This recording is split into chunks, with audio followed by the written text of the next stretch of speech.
बातमीपत्रामध्ये आता पुढे वळतोय तर सुरुवात करूयात महत्त्वाच्या बातम्यांनी।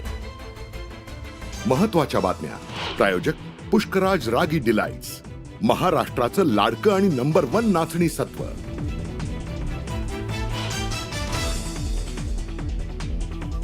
भारताकडून 100 पेक्षा जास्त दहशतवाद्यांचा खात्मा, उरी, पुलवामा आणि पहलगाम हल्ल्याचा बदला घेतला।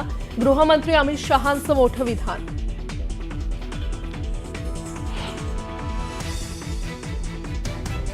हल्ल्यापूर्वी पाकिस्तानला का कळवलं? ऑपरेशन सिंदूर दरम्यान भारतानं किती विमानं गमावली? राहुल गांधींचा सरकारला सवाल।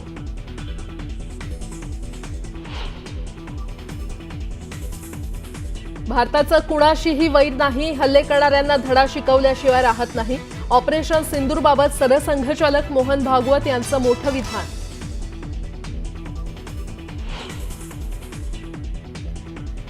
सरसंघचालक मोहन भागवत आजपासून 3 दिवसांच्या नाशिक दौऱ्यावर। कार्यकर्ता विकास वर्ग प्रशिक्षण कार्यक्रमात मोहन भागवत करणार मार्गदर्शन।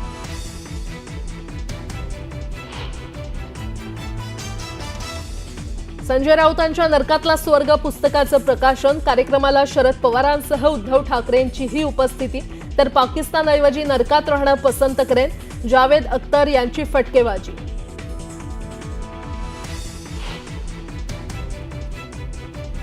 उद्धव ठाकरेंचे जहाज डुबायला लागलंय, त्याची त्यांनी चिंता करावी। ओव्हरलोड जहाजाच्या मुद्द्यावरून उपमुख्यमंत्री एकनाथ शिंदेंचा ठाकरेंवर निशाणा।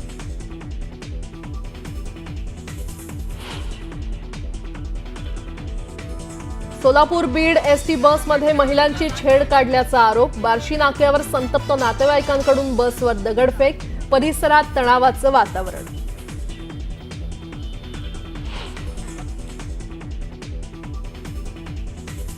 आणि दुरुस्तीच्या कामासाठी मध्य आणि हार्बर रेल्वे मार्गावर आज मेगा ब्लॉक। हार्बरवर वडाळा ते मानखुर्द पर्यंत ब्लॉक घेण्यात येणार।